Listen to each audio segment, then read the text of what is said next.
Bonjour et bienvenue au tout nouvel épisode de la formation J'apprends à décorer un gâteau. La semaine passée, vous avez vu comment terminer une rose de pastillage en faisant la feuille et la tige. Je vous ai montré également à pouvoir relier les deux avec la petite corde autour pour pouvoir faire la fleur en entier. Cette semaine, vous allez être chanceux avec une grande demande que j'ai eue de tous mes auditeurs, c'est de faire la fameuse ganache de recouvrement. C'est vraiment super. Je sais qu'en Europe, c'est très répandu. Ils n'utilisent pas beaucoup la crème au beurre, mais surtout la ganache de recouvrement. Ici, au Québec, on utilise principalement de la crème au beurre et je sais que la ganache, c'est pas quelque chose qui est très reconnu autre que pour les garnitures. Donc aujourd'hui, je vais vous montrer comment la faire et dans une prochaine vidéo ou formation, je vais vous montrer comment faire le recouvrement complet d'un gâteau avec celui-ci. Donc, allons-y, je vais vous montrer les étapes pour pouvoir faire la ganache. Donc voilà, moi ici, je recommande d'utiliser du chocolat au lait. C'est ce que j'utilise présentement. Je l'ai fait chauffer environ 4 minutes. Vous pouvez voir déjà la consistance que ça a. Les grains sont pas mal déjà fondus en totalité. Vous devez brasser à coup de 30 secondes toujours pour vous assurer que tout soit bien brassé. Pour la crème, vous devez faire à peu près la même chose. Chauffer également un 4 minutes. Toujours avec un intervalle pour vous assurer de ne rien brûler. C'est possible aussi de le faire directement au bain-marie pour les deux, tout dépendamment vraiment de la façon que vous allez aimer mieux travailler et ce que vous avez à votre disposition. Pour le chocolat, moi je recommande de le faire peut-être au four micro-ondes. C'est peut-être plus facile si vous débutez dans le domaine. Vous risquerez peut-être moins de le brûler. Pour la crème, c'est à peu près la même chose dans ce cas-là.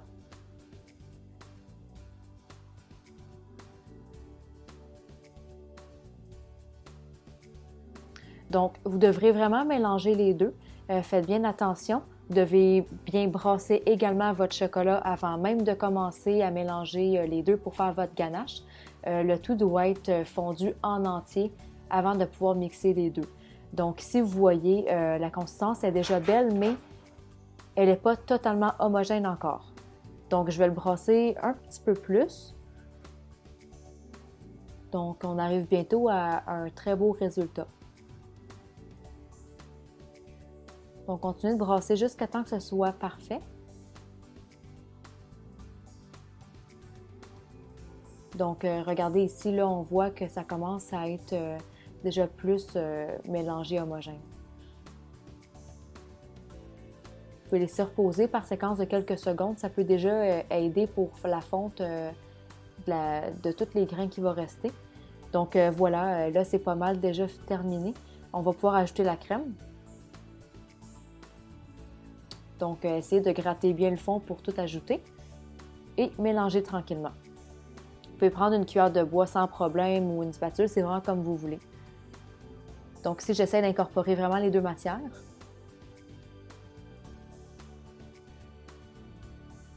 Allez-y vraiment délicatement et de préférence, essayez que les deux soient déjà chauffés.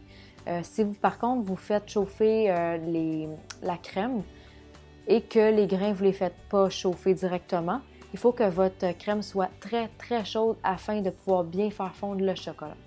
Donc là, vous voyez bien que ça commence à avoir déjà à s'homogénéiser. Là, continuez de brasser pour vraiment tout bien incorporer et vous allez voir que votre ganache va se former rapidement. Là, on voit déjà que la texture commence à être pas mal plus belle. Là.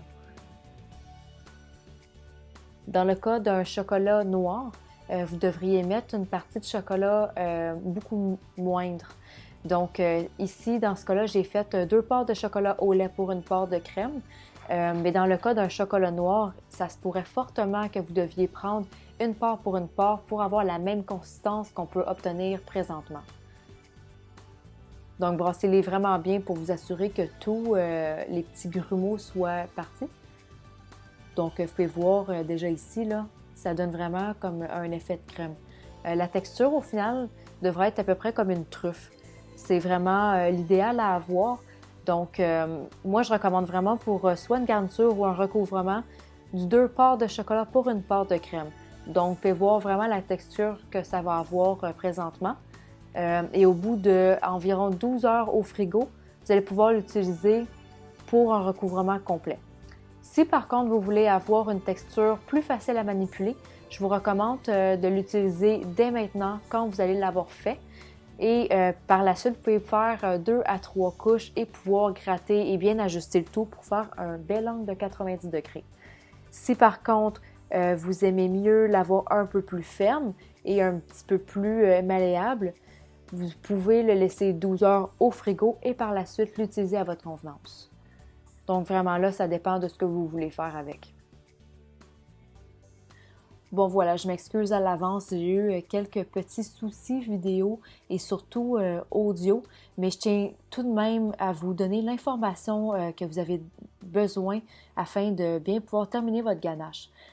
Pour avoir un excellent rendement, je vous recommande fortement de mettre une petite noisette de beurre à la fin de votre ganache. Assurez-vous qu'elle soit assez chaude pour pouvoir bien la mélanger et pour qu'elle fonde correctement. Mettre un petit peu de beurre ou de la margarine, ça va seulement lui donner un petit effet lustré et non pas mat.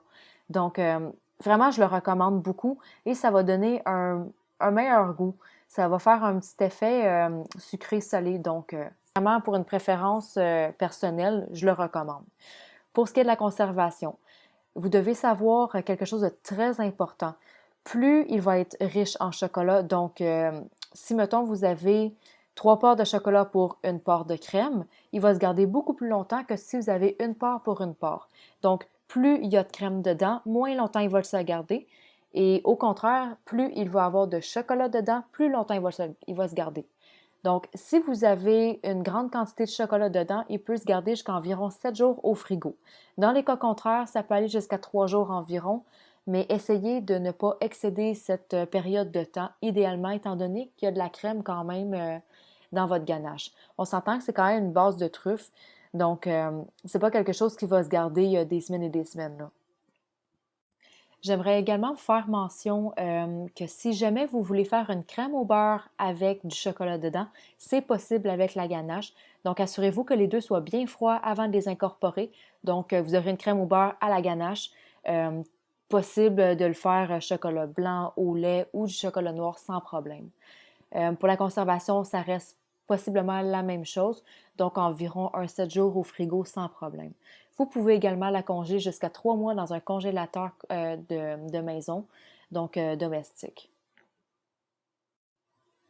Si jamais vous voulez avoir également un effet un peu plus onctueux et mousseux, vous pouvez sans problème monter votre ganache à l'aide d'un batteur. Donc, au lieu de juste le mélanger avec une cuillère ou une spatule, ça va vraiment avoir un rendement beaucoup, beaucoup plus mousseux. Donc, vous pouvez l'utiliser également comme une garniture de mousse ou quelque chose comme ça. Ça peut vraiment changer la texture de votre gâteau ou la garniture que vous voulez donner. Donc voilà, c'est tout pour aujourd'hui. J'espère que vous avez apprécié malgré les petits soucis audio. Je m'en excuse encore une fois, mais au moins vous avez eu toute l'information nécessaire. Si jamais vous avez encore une fois des questions, n'hésitez surtout pas à les laisser au bas de cette page directement. J'ai fait une compilation jusqu'à maintenant de tous les épisodes que j'ai publiés. Donc, n'hésitez pas non plus à toujours les revisionner encore et encore. Et je vais tenter de les laisser là jusqu'à la fin de mes jours. Donc, en principe, vous allez les avoir en tout temps. Donc, la semaine prochaine, j'espère vous voir en grand nombre pour la toute dernière émission de la saison. Nous allons nous revoir à l'automne pour voir la toute nouvelle saison de la formation J'apprends à décorer un gâteau. Merci et je vous dis à mercredi prochain.